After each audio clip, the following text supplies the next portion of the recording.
Hi. This is going to be kind of more of an unscripted video. I just wanted to take some time to discuss my thoughts on the Fallout TV show. I'm a little late to the party. It's been a couple months. I just wanted to take some time to gather my thoughts because I'm a bit conflicted.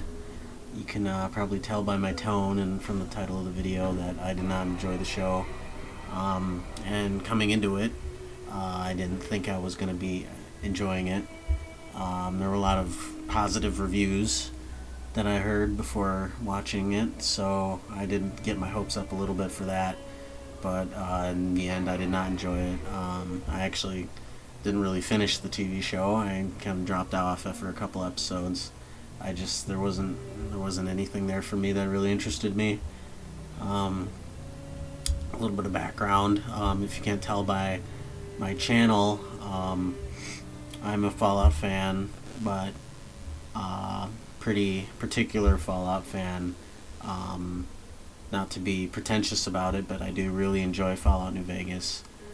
And I think there's some flaws with particularly how Bethesda handles the Fallout world. And there's been a lot of pushback because I know a lot of people like me have voiced some opinions about the TV show, and a lot of people have, you know, made their voices heard about what they think about that. And hey, that's okay. I'm not telling you can't like the TV show. If you do, that's completely fine. But it's not for me. Fallout 4 wasn't for me. I didn't enjoy that game. I did enjoy Fallout 3 a lot, though. Which is, why I made making these videos about rewriting Fallout 3, because it's something I'm really passionate about, and I'll get to Fallout 4 eventually. I don't have that consistency in video output, I know, which is why I have no subscribers. But maybe hopefully this video will draw some people in. It's a little more current. I guess where to begin. A lot of people have been comparing the show to Star Wars: The Force Awakens, maybe a better version of it, and I think that there's a lot of similarities, especially with the three main characters. And I didn't really enjoy Star Wars: The Force Awakens either. Those characters really didn't do anything for me. I thought they were pretty simple.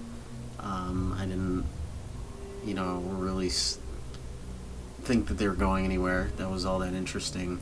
And I think they handled the world building, or the complete absence of world building, in a way that made it so jarring and so distant from everything else in the Star Wars series that it was hard for me to take seriously. And I feel the same way, almost verbatim, about the Fallout TV show. I don't know what this is setting up. I could speculate. That's certainly, a video for another day. I mean, I hope there's some kind of plan about where the story is going for a TV show that's supposed to run multiple seasons. Although, from what Todd Howard has said, and the sort of laissez-faire oversight they've had over the creators, kind of just giving them license to do whatever they want, to the point where the creators are actually suggesting stuff to Bethesda about, huge things that could have huge implication for the lore, such as, destroying the New California Republic. Makes me a little worried about just if they have any sort of creative vision for where the series is going. And obviously that was the same fears that a lot of people had about the Star Wars trilogy, the Disney Star Wars, which obviously never went anywhere. And I mean, we all saw where that turned out. But probably they're not going to have that same problem. I think the same creators will be handling the other seasons of the TV show. They're not going to be flipping around different directors with different creative visions. So at least they have that going for them. That's kind of where the similarities to Star Wars ends. As for everything else, the aesthetic of the show was pretty on point for Fallout 4, at least. And again, I'm not much of a fan of that game and the the art style of it. I think it's a bit too cartoony, too Atom Punk. I prefer the gothic art style of perhaps Fallout 1 and even Fallout 3. That's something that the game gets criticism for a lot, is its look, but I think the art style is actually really great in that game. Um, and, so a lot of people, when they praise the show, they are talking about the look of it, and it does look very good as an adaptation of Fallout 4. But I'm just not very interested in that, so it didn't really draw me to the series. Although the sets do look pretty good, I gotta acknowledge that. It's just maybe a lot of the CGI shots of being out in the wasteland didn't really inspire me too much. I mean, if this was a setting for a video game, there's not really much going on in the background. I mean, what would draw your attention in some of these places? Is just kind of a lot of destroyed buildings. You listen to the Bethesda game design philosophy is, have a structure in the open world. You want to encounter something in the open world every, what is it, like a minute or something, that off in the distance that will draw your attention. And there just was, I mean, obviously this wasn't a video game, and you're just seeing these shots for a couple seconds, but it didn't really add any personality to the wasteland, which I was pretty disappointed by. Except for a few things like the Santa Monica stuff. Obviously, it's a very recognizable location, but other than that, you really, I don't think, would be able to tell where you are in the world, which is disappointing because the Boneyard is a very iconic location from Fallout 1, and obviously Los Angeles is a massive place, so I think there was a lot more they could have done to add personality to that region. Maybe draw some callbacks to what we know about what's there. There could have been the Gunrunners or the Followers of Apocalypse at Adidam. They could have visited, or the Rippers even. There could have been a lot more going on there, which just wasn't, and I was pretty disappointed by. And also the writing didn't really grab me as much. A lot of people, there's been some back and forth about the quality of the writing, and I would err on the side that it's not very good. I think it's kind of a bit shallow, trying to seem smart perhaps when it really isn't. I think if you watch the show back with a critical eye, there's going to be some very glaring inconsistencies and contrivances which will make you think twice, and that's really why I dropped the show after a few episodes. The humor mostly landed flat, completely flat for me. I didn't laugh at many of the jokes. I thought they were trying way too hard to be funny, with a lot of that vulgar and crass humor is just kind of made me roll my eyes. It didn't, I don't know, it didn't attract me. And humor is hard to do, and it's completely subjective. I mean, that could have made you laugh a lot, and that would obviously make you like the series a lot more than I did. And a lot of the callbacks I thought were just completely unnecessary. As a fan, they seemed kind of contrived to me. I mean, obviously you had the whole water chip thing, which also made me roll my eyes. I mean, it was very in your face. They really didn't want you to miss that, and just kind of made me roll my eyes. Or some other things I noticed. Somebody mentioned a toaster.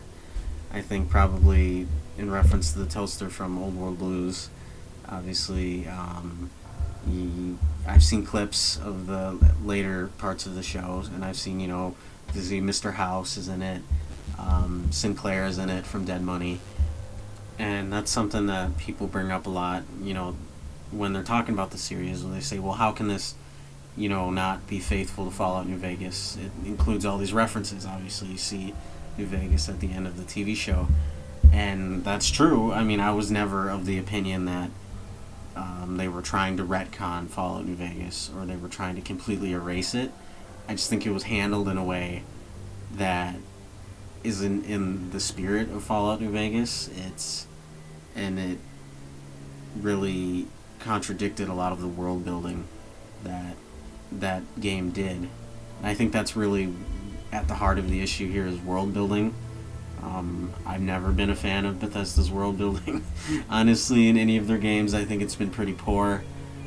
They rely on, the excellent world building of Morrowind, which obviously, well, that was Bethesda, but that was, mostly Michael Kirkbride's work, and Julian LaFay's work setting up, the first two Elder Scrolls games, and they rely on that really for the rest of the series. I think Oblivion and Skyrim is all right.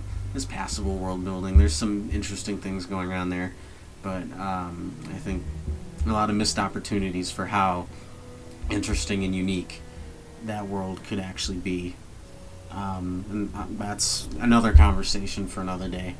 And also, of course, you have the world building set up by, the original Fallout games in New Vegas, which is just so disconnected from what they've done in Fallout 3, Fallout 4, and 76, that, a lot of, the somewhat jaded fans like me would joke and say that, there's two Fallouts. There's the West Coast Fallout and there's the East Coast Fallout.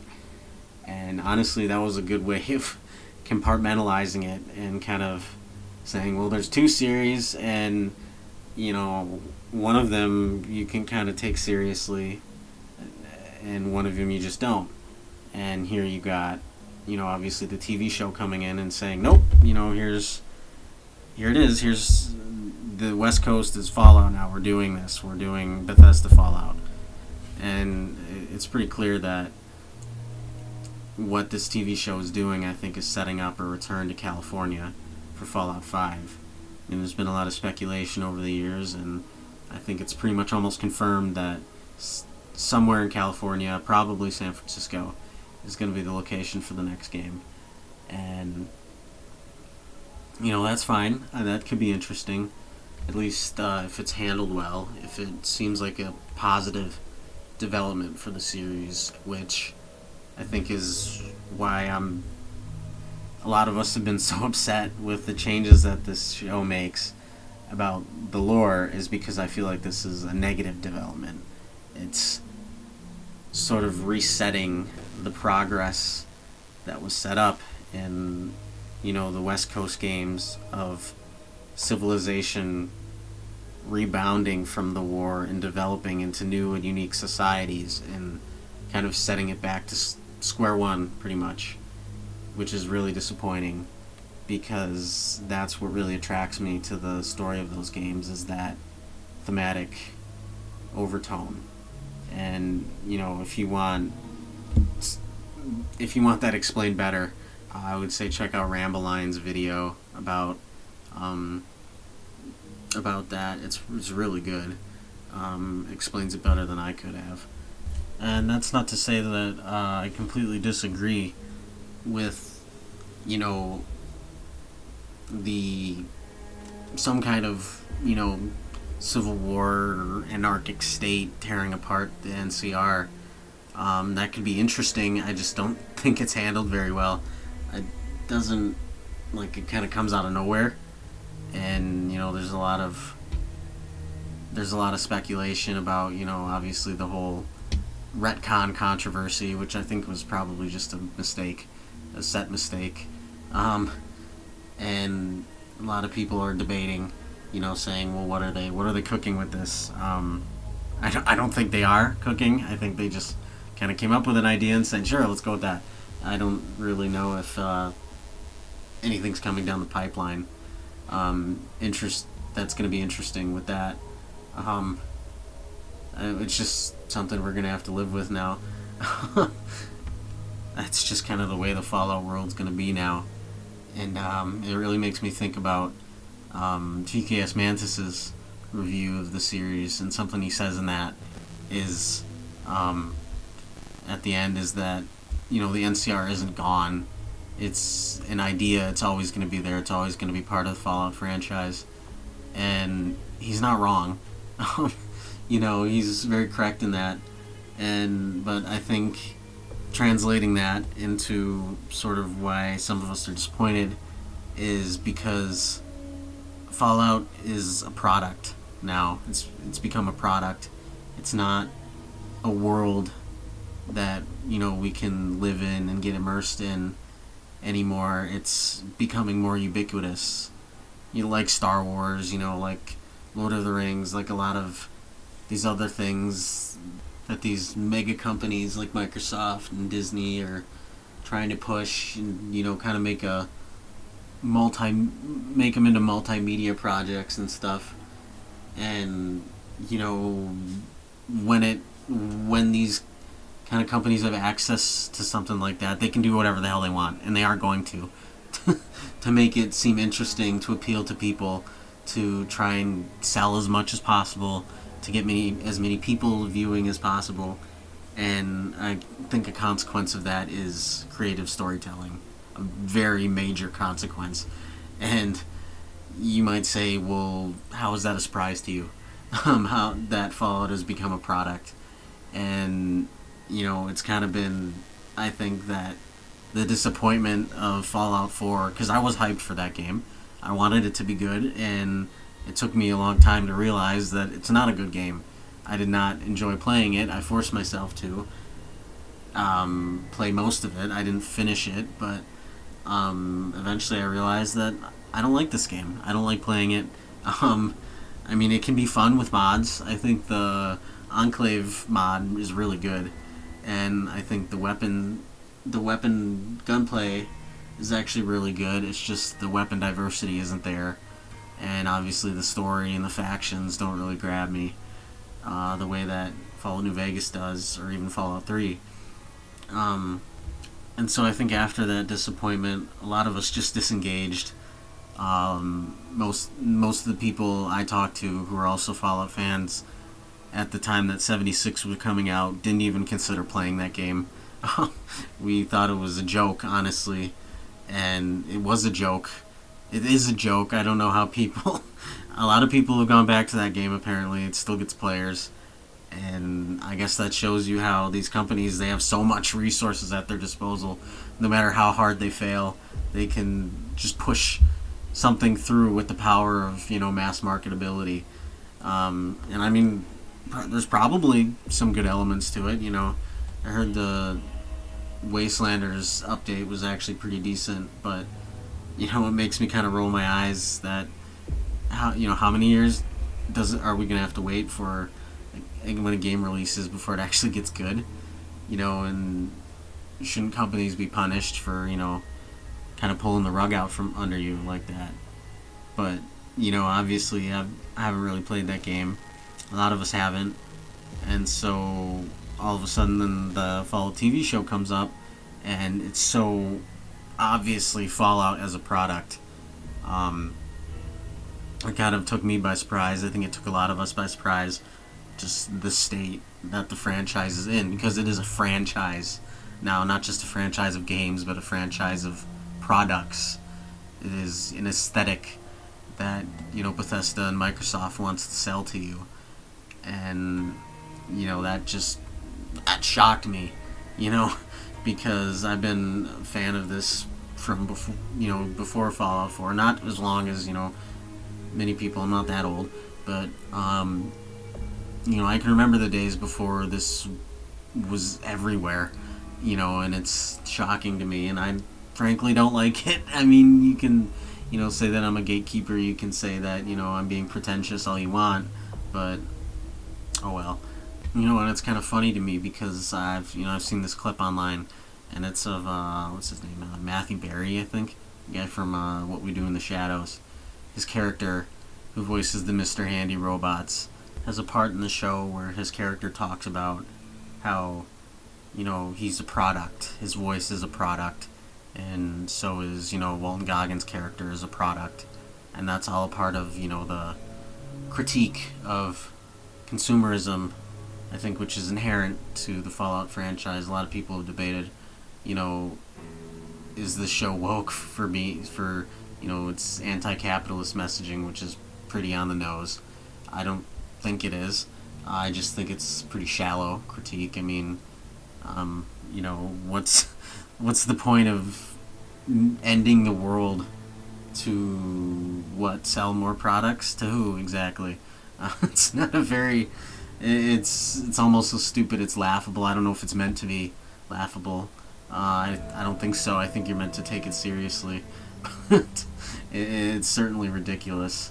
Um, but anyway, I found that kind of ironic, especially for what the show taught me about Fallout as a franchise. But at the end of the day, it's not all doom and gloom. Um, there's still a very healthy modding community around Fallout New Vegas and Fallout 4, which are putting out great stuff all the time. I mean, honestly, I would say I was more disappointed by the delay of Fallout London due to the next gen update for Fallout 4 than I was actually the TV show. I was really looking forward to playing that, and I hope it does release soon. And there's a lot of other great mods that are coming out, a lot of fans that are expressing their creativity, I think, in a way that Bethesda doesn't, which is amazing. And it's incredible that they're allowed to do this work. And I think moving forward, that's ultimately the long-term implications of where Fallout is heading as a franchise. Is I think a lot of fans are going to start to drop off. You still have a lot of people who exclusively mod Fallout New Vegas and play that game, and as opposed to a lot of people who just play Fallout 4 and mod that game, and they don't play 76. And that kind of mirrors what's going on with the Elder Scrolls community. There's a lot of people who dropped off after Oblivion and Skyrim, a lot of older fans who just liked Morrowind and the vision of that world, and they still mod to this day. I mean, it's a very small community, but very committed to their art. Obviously you have the Tamriel Rebuilt team, which does really good stuff, and also looking to expand into other provinces the way that kind of Beyond Skyrim is doing, which Beyond Skyrim, that's a whole nother conversation. Fucking phenomenal, it looks like, the work that they're doing there. I'm so excited to get my hands on one of those mods one day.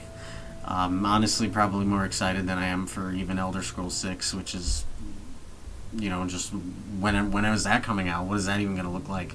That's a whole nother conversation. So, it's not the end of the world. It is what it is. I might, if this video even gets any traction, I might look at the TV show again, maybe do a review or a rewrite, kind of put my ideas forward of how the show could have been good, or maybe, could have been more in line with the world building aspects of, the older games. So, yeah, that's pretty much about it. See ya.